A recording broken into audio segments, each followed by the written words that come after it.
Time, speed और distance के आज हम लोग समझेंगे इसमें ट्रेन से रिलेटेड जो सेक्शन है उसके बारे में और बोट और स्टीम से रिलेटेड जो सेक्शन है उसके बारे में कि आखिर इनका जो कैलकुलेशन होता है उसके पीछे कंसेप्ट क्या है।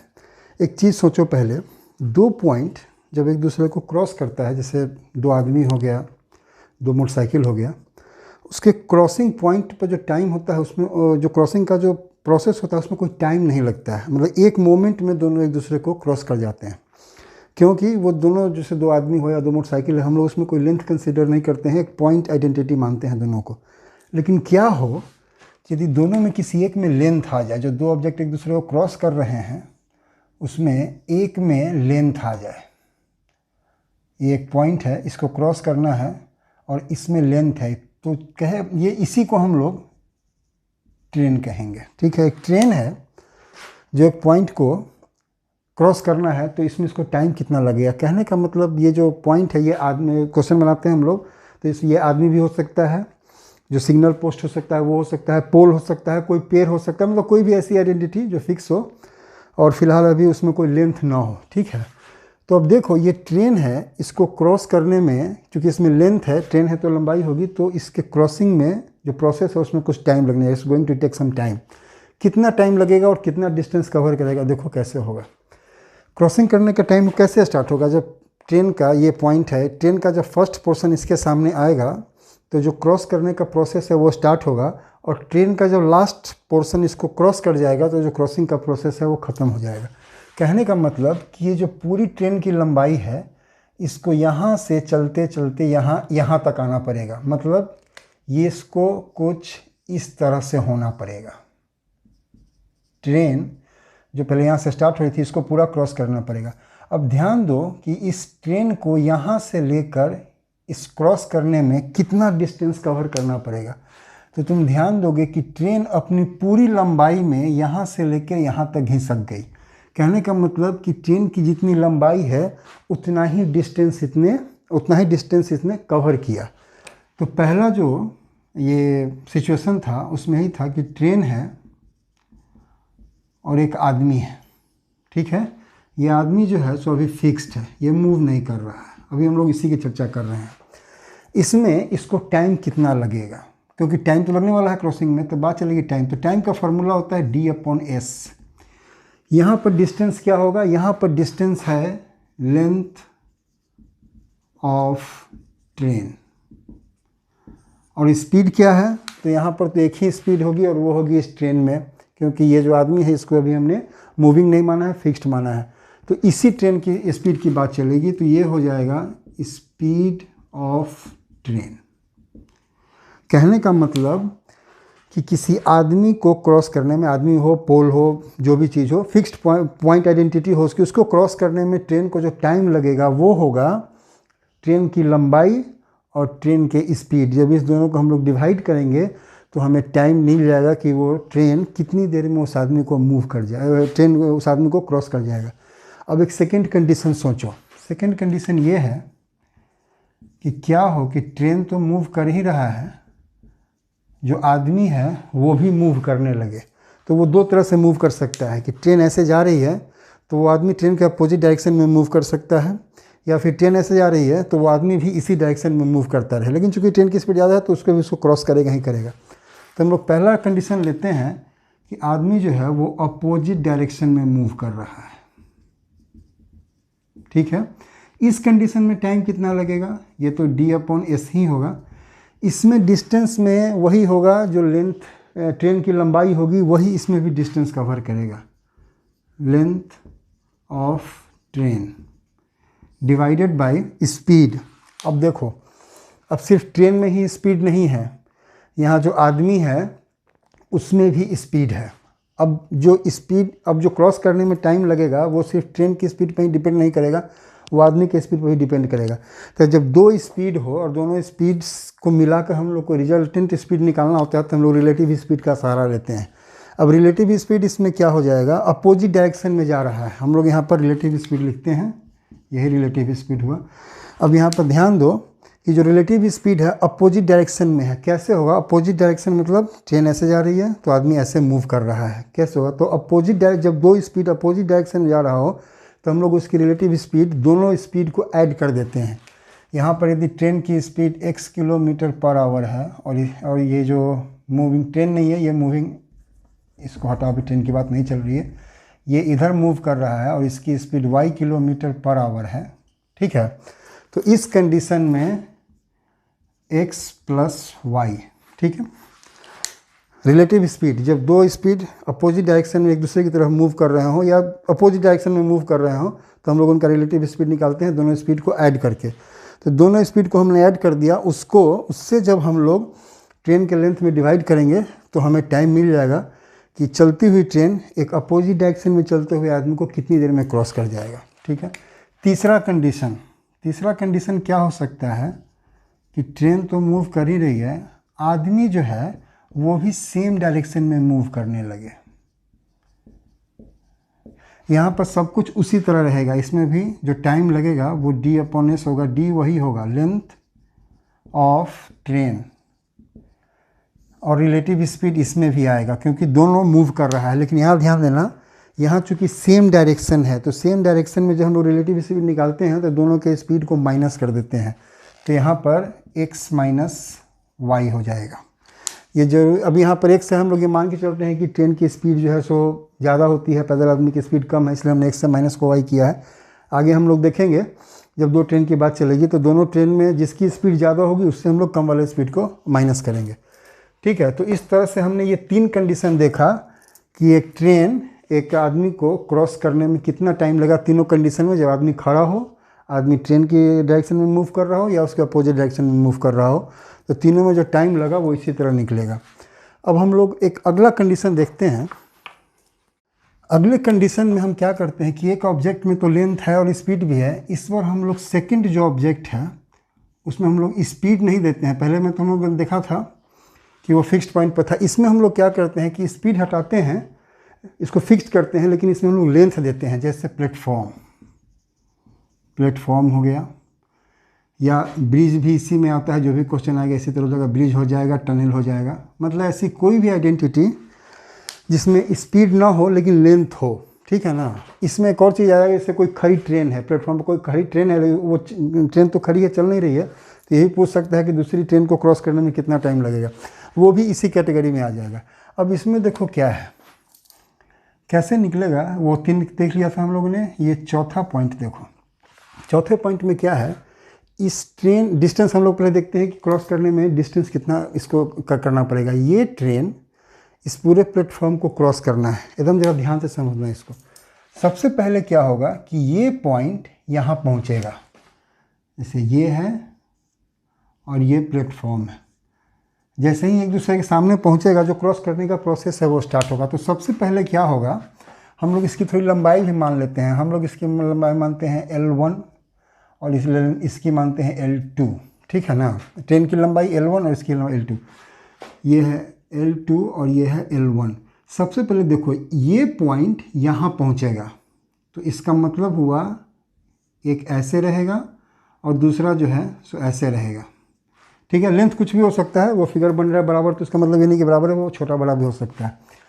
ये ट्रेन का ये पोर्शन जब यहाँ पहुँच गया इसके लास्ट पोर्शन पे, तो इसने कितना डिस्टेंस कवर किया यहाँ से यहाँ, जो इस प्लेटफॉर्म की लंबाई है L2, तो ये कवर करेगा। यहाँ पर जो डिस्टेंस होगा वो हो जाएगा L2 सबसे पहले, और जब ये पोर्शन यहाँ ऐसे पहुँच गया उसके बाद ये है L2 और ये है L1। उसके बाद यहाँ से इसको पहुँचाना है, ये तो आ गया यहाँ से यहाँ। इसके लास्ट पॉइंट की बात करते हैं, इसको पहुँचाना है यहाँ। ये कुछ हो जाएगा इस तरह से, ऐसे था, अब ये हो जाएगा इस तरह से।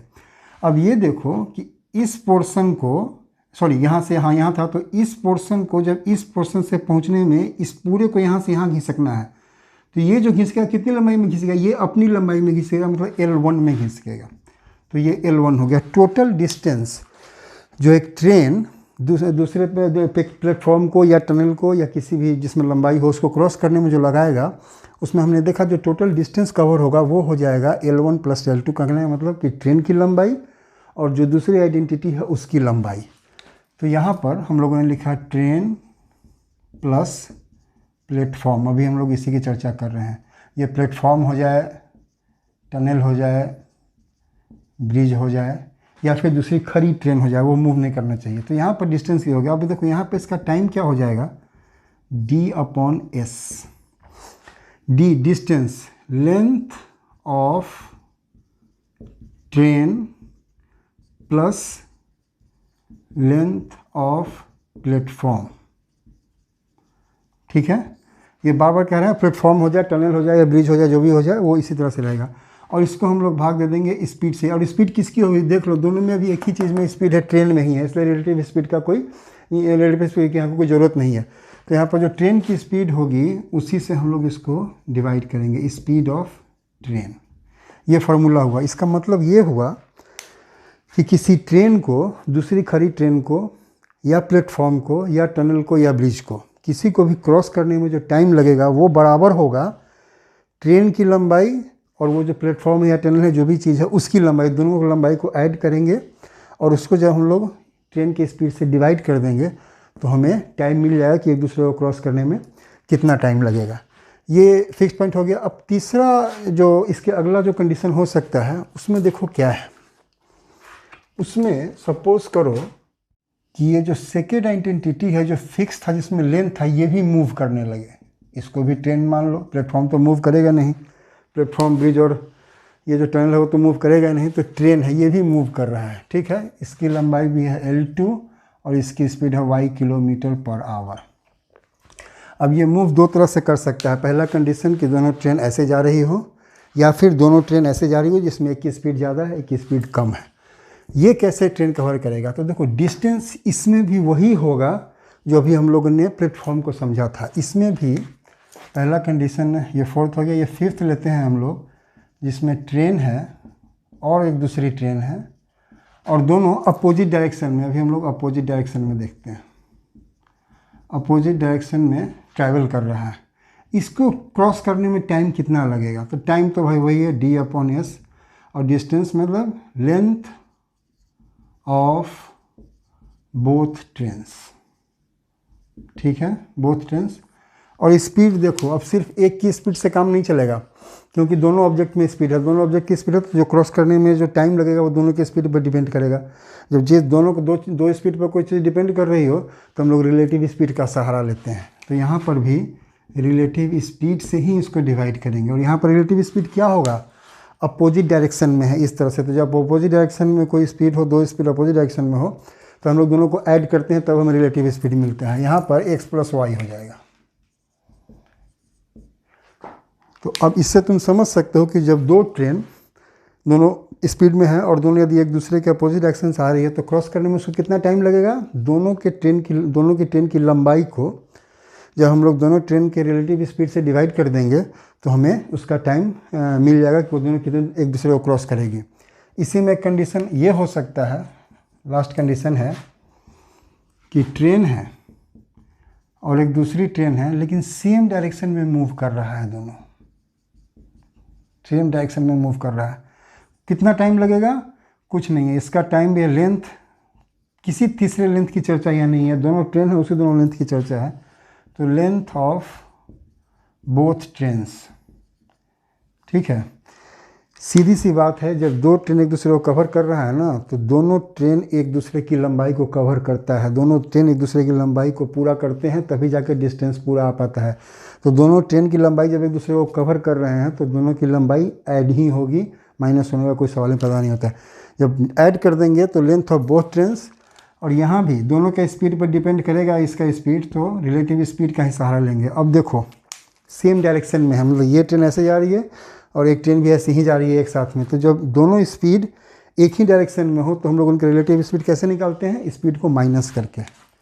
यहाँ पर हमने x - y किया। ज़रूरी नहीं हो कि x - y ही हो, यदि इसकी स्पीड ज़्यादा होगी इसकी स्पीड कम होगी तो हम लोग y - x करेंगे। मतलब जिसकी स्पीड ज़्यादा है, जो ज़्यादा स्पीड से कम स्पीड वाले को माइनस कर देना है। ये हो गया, ठीक है। तो ये 6 कंडीशन है, इसी के बेस पर जो ट्रेन से रिलेटेड जो क्वेश्चंस हैं वो आते हैं।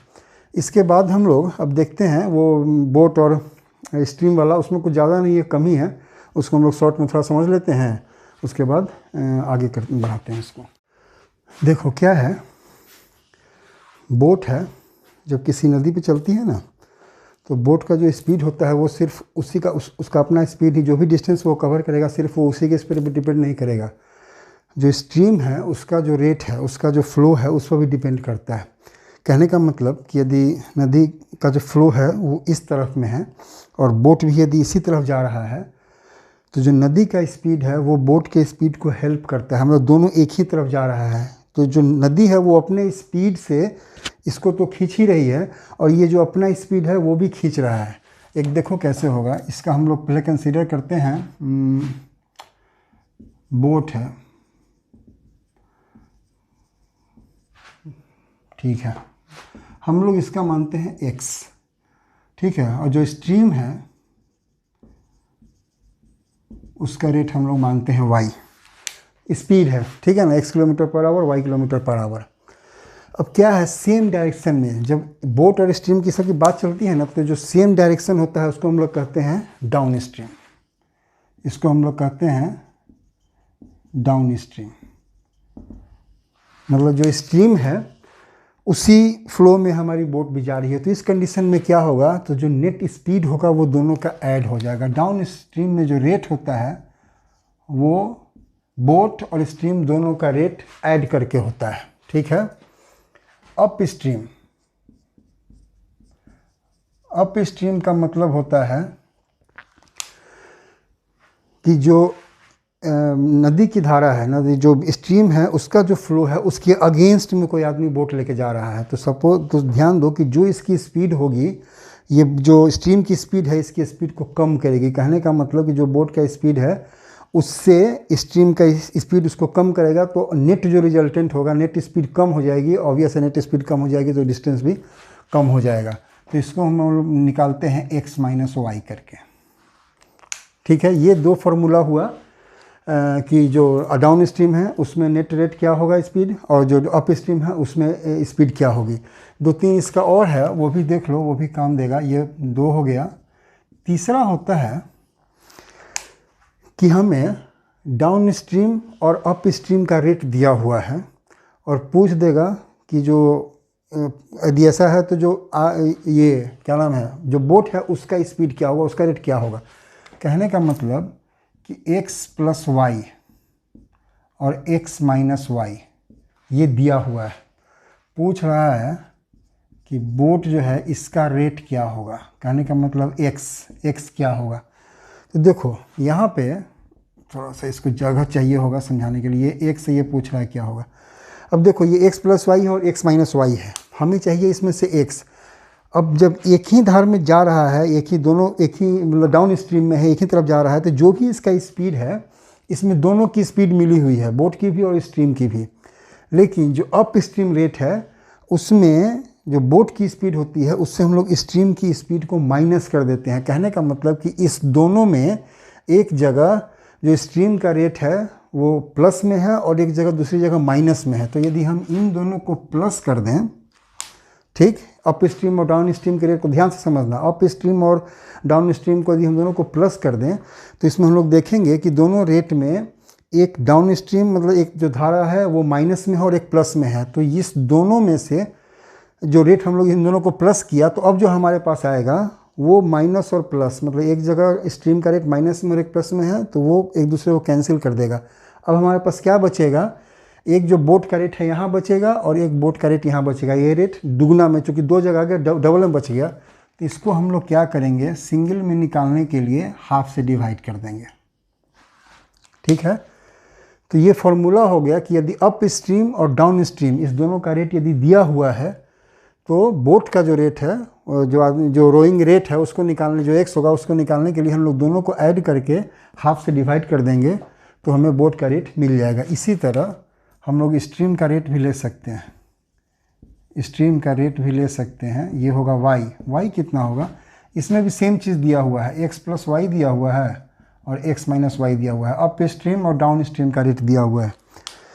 अब इसमें सेम चीज़ देखो, वही चीज़ कह रहे हैं। तो हमें क्या करना है, दोनों में बोट का रेट है, अभी हमें बोट का रेट हटाना है तभी तो जाके स्ट्रीम का रेट मिलेगा। तो हम लोग एक से दूसरे को माइनस कर देंगे। अब जो माइनस कर दिया तो ये आइडेंटिटी देखो, एक आइडेंटिटी में बोट का रेस है और दूसरे में बोट का रेट है और दूसरे में बोट का रेट है, लेकिन वो माइनस में आ रहा है, तो ये एक दूसरे को कैंसिल कर देगा। हमारे पास बचेगा क्या, दो जगह स्ट्रीम का रेट बचेगा, और स्ट्रीम का रेट चूँकि दो जगह डबल हो रहा है इसलिए इसको भी हम लोग हाफ कर देंगे।